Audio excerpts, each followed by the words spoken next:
নমস্কার বন্ধুরা, বং simple recipes চ্যানেলটির আরেকটি নতুন পর্বে আপনাদের সবাইকে স্বাগত জানাচ্ছি।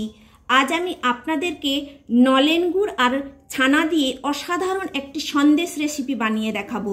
তাহলে চলুন বন্ধুরা, দেখে নিন আমি কিভাবে সন্দেশ রেসিপিটি বানিয়েছি। সন্দেশ রেসিপিটির জন্য আমি 1.5 লিটার গরুর দুধের ছানা কাটিয়ে নিয়েছি এবং ভালো করে জল ঝরিয়ে নিয়েছি। আর এখানে আমি 2 টিস্পুন চালের গুঁড়ি নিয়েছি। চালের গুঁড়ি নিয়েছি বাইন্ডিংটা ভালো হবে বলে, ছানা ভসভসে হবে না, তাই জন্য আমি চালের গুঁড়িটা নিয়েছি। এবার চালের গুঁড়ি দিয়ে আমি ছানাটাকে ভালো করে ম্যাশ করিয়ে নিচ্ছি। আর কিছু উপকরণ দেব না, এখন ভালো করে মেখে নিতে হবে। 5-6 মিনিট ধরে আমি ছানাটাকে ভালো করে ম্যাশ করে নিয়েছি। এবার আমি গ্যাসটা জ্বালিয়ে দেব, গ্যাসের কাছে চলে যাব। এখানে আমি একটা কড়াই নিয়েছি, গ্যাসটা এখনো জ্বালিনি। আমি এই কড়াইয়ের মধ্যে এই মাখানো ছানাটা দিয়ে দিচ্ছি। এখানে আমি নলেন গুড় নিয়েছি 7 টেবিল চামচ দিয়ে দিচ্ছি।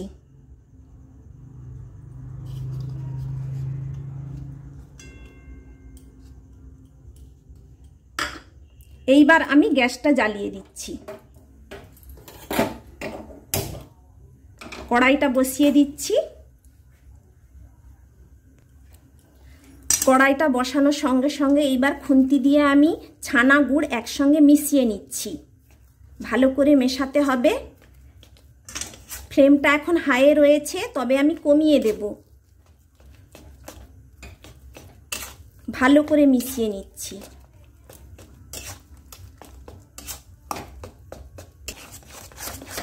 সন্দেশের সঙ্গে গুড়টা ভালো করে মিশিয়ে নিয়েছি এবং ফ্লেমটাও আমি কমিয়ে দিয়েছি, মিডিয়াম ফ্লেমে করে দিয়েছি এবং অনবরত নাড়ছি।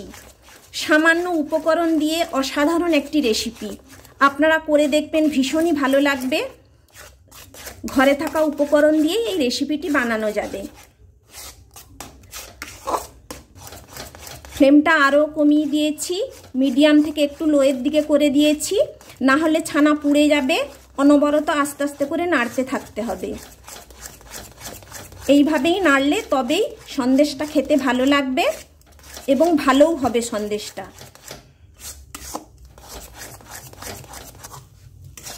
বন্ধুরা, আপনারা যদি আমাকে হেল্প এবং সাপোর্ট করতে চান, আমি রিকোয়েস্ট করছি আমার চ্যানেলটিকে সাবস্ক্রাইব করুন আর পাশে থাকা বেল আইকনটি অবশ্যই প্রেস করবেন। তাতে করে আমার দেওয়া নতুন রেসিপির নোটিফিকেশন সবার আগে আপনার কাছেই পৌঁছে যাবে।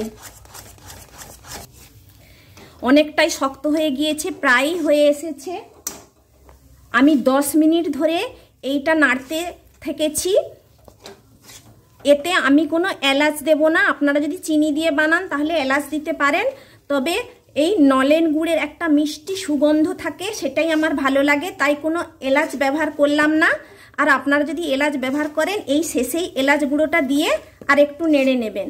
আমার সন্দেশটা প্রায় হয়েই গিয়েছে। আমি এবার গ্যাস বন্ধ করে একটা থালার মধ্যে ঢেলে নিচ্ছি। গ্যাসটা বন্ধ করে দিয়েছি এবং থালার মধ্যে সন্দেশটা ঢেলে নিচ্ছি। একটু ঠান্ডা করে নেব, মিলে দিচ্ছি। সন্দেশটা অনেকটাই ঠান্ডা হয়ে এসেছে, একটু হালকা গরম আছে। এই অবস্থাতেই আমি সন্দেশ বানিয়ে নেব। আপনারা এইভাবে গোল করেও বানাতে পারেন।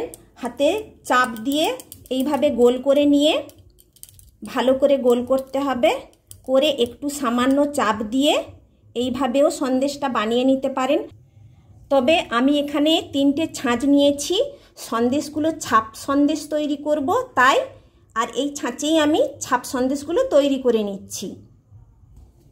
কিছুটা করে অংশ নিচ্ছি, এইভাবে প্রথমে মুঠো করে নিচ্ছি, তারপরে এই ছাঁচের মধ্যে আমি চেপে বসিয়ে দিচ্ছি।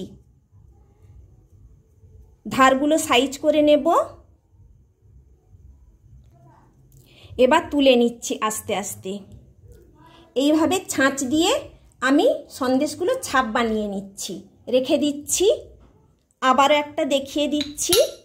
এবার অন্য একটা ছাঁচ নিচ্ছি, এইভাবে প্রথমে মুঠো করে নিচ্ছি, তারপরে এই ছাঁচের মধ্যে বসিয়ে একটু চাপ দিয়ে দিচ্ছি এবং ধারগুলো একটু সাইজ করে দেব।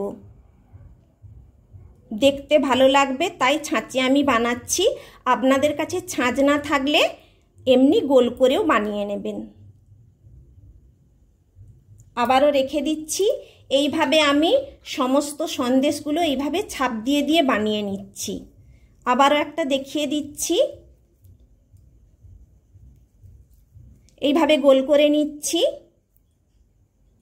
চাপ দিয়ে দিলাম। এবার ধারগুলো একটু সাইজ করে নিচ্ছি, এবার উঠিয়ে নিচ্ছি, রেখে দিচ্ছি।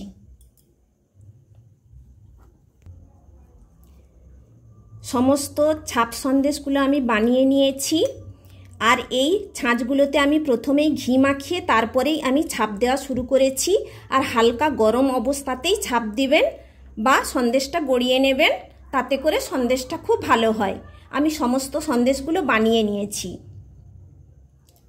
দেখুন বন্ধুরা, আমি নলেন গুড় দিয়ে সন্দেশ বানিয়ে নিয়েছি। খেতে অসাধারণ হয়েছে। সামান্য উপকরণ দিয়ে বানিয়েছি। আপনারা বাইরে রেখে 4-5 দিন ধরেও খেতে পারবেন এবং ফ্রিজে রাখলে আরও বেশ কিছুদিন, প্রায় 15 দিনের মতো খেতে পারবেন। আর এইভাবে বানিয়ে খাবেন, অসাধারণ লাগবে খেতে। আমার এই রেসিপিটা যদি আপনাদের ভালো লেগে থাকে তাহলে লাইক, শেয়ার, কমেন্টস করতে ভুলবেন না। আর আপনাদের কাছে আমার চ্যানেলটিকে সাবস্ক্রাইব করার জন্য অনুরোধ রইল। আমি আবার কোনো নতুন রেসিপি নিয়ে আপনাদের কাছে হাজির হব। সুস্থ থাকবেন, ভালো থাকবেন। ধন্যবাদ।